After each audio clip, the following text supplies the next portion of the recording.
ஐயா ஒரு கேள்விங்க ஐயா.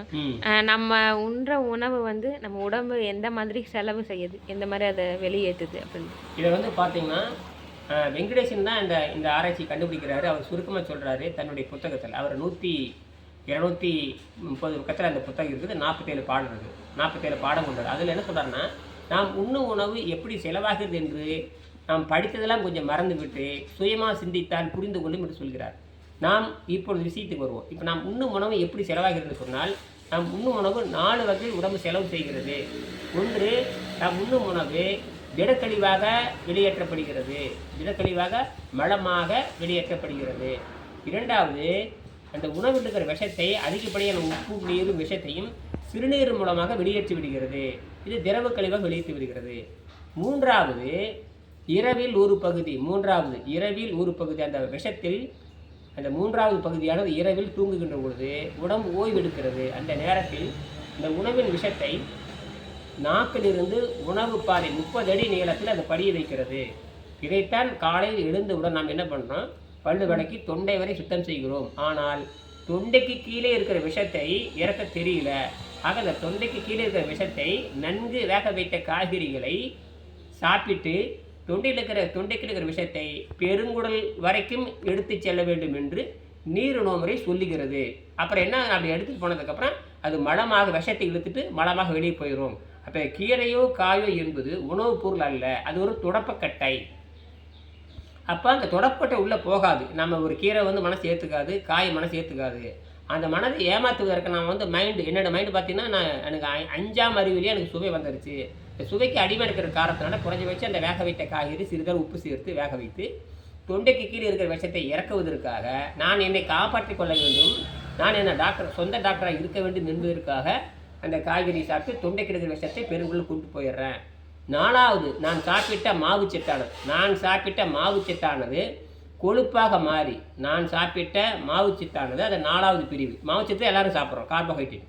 மாவுச்சத்தானது அது கொழுப்பாக மாறி, குறிப்பாக ஸ்டார்ச் அல்லது மாவுச்சத்து ஆர் கார்போஹைட்ரேட், இது என்ன கொழுப்பாக மாறி உடம்பில் இருக்கிற 12 லேயர்லையும் படுகிறது.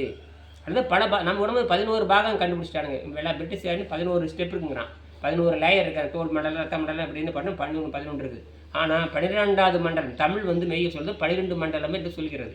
அதுதான் பயோஃபோட்டான்னு பேர். பயோஃபோட்டான் நியூரல் லிங்கில் அப்படித்தான், அதெல்லாம் புரிந்து கொள்ளவே முடியாது. உடம்புல கூட அந்த நரம்பணுக்கள் இருக்கிறது. சரி, இதில் இந்த மாவுச்சத்தானது பல பாகத்தில் படிந்து விடுகிறது.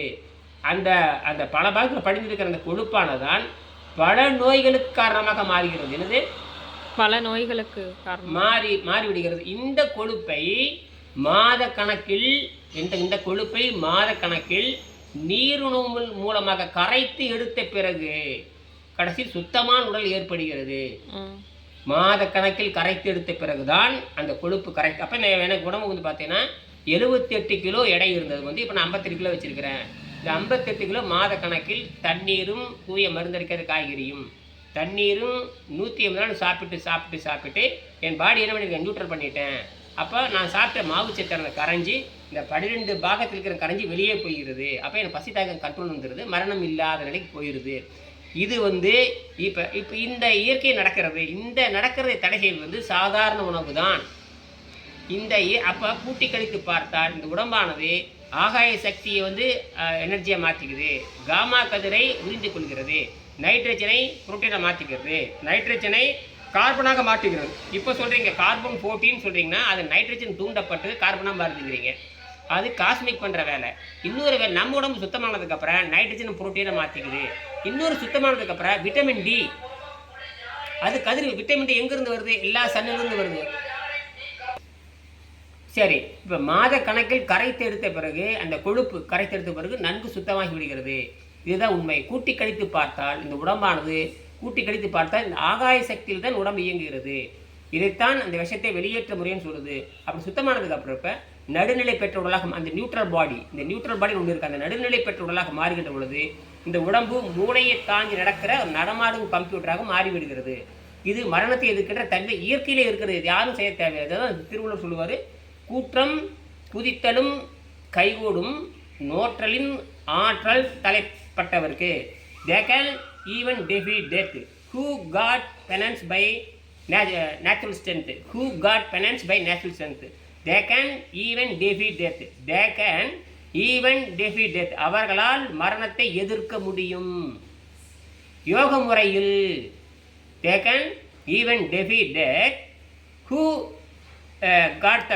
get the penance, அல்லது got the penance and who get the penance என்ன தவத்தின் மூலமாக by natural strength.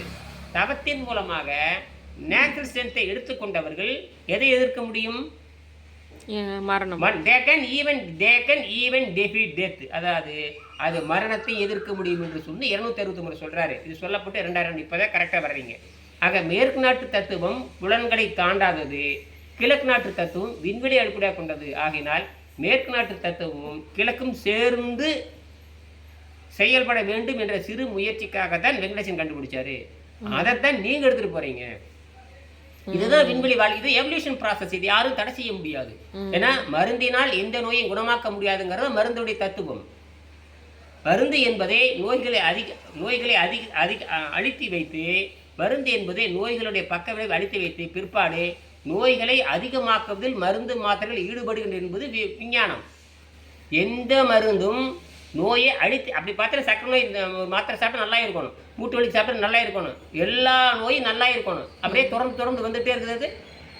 ஏன் வருதுன்னா மருந்து என்பது பக்க விளைவு அழுத்தி இருக்குமே தவிர அது நோயை குணமாக்குது என்பது மருந்தின் விதி. என்னது மருந்தின்? அது எந்த மருந்தாக இருந்தாலும் சரி, மருந்துனா முடிஞ்சு. மெடிசினாவே அது எந்த மெடிசினாக இருந்தால் என்ன, அது allopathy medicine, naturopathy medicine, haemoglobin medicine, அதெல்லாம் கிடையாது. மெடிசின்னாவே முடிஞ்சு போச்சு. மெடிசின்னாவே இதுதான் விஷயம். அப்படி நான் கூட்டி கழித்து பார்த்தால் இந்த உடம்பு ஆகாய சக்தி, அதாவது காஸ்மிக் பவரை இயங்குது. Human body cosmic engine. இதுதான் விஷயமே. இதை புரிந்து கொண்டு நீங்கள் உங்கள் உணவு பழக்கத்தை மாற்றி உங்கள் யாரும் உணவு பழக்கத்தை செய்ய வேண்டாம் சொல்ல, உங்கள் உணவு பழக்கத்தை மாற்றி அமைத்து கொண்டாலே போதுமானது. நீங்கள் உங்களுக்கு சொந்த மருத்துவராக இருக்க முடியும். நீங்கள் சொந்த மருத்துவராக இருப்பது எவ்வளவு வைரம் என்று நீங்கள் புரிந்து கொள்ளுங்கள். நன்றி.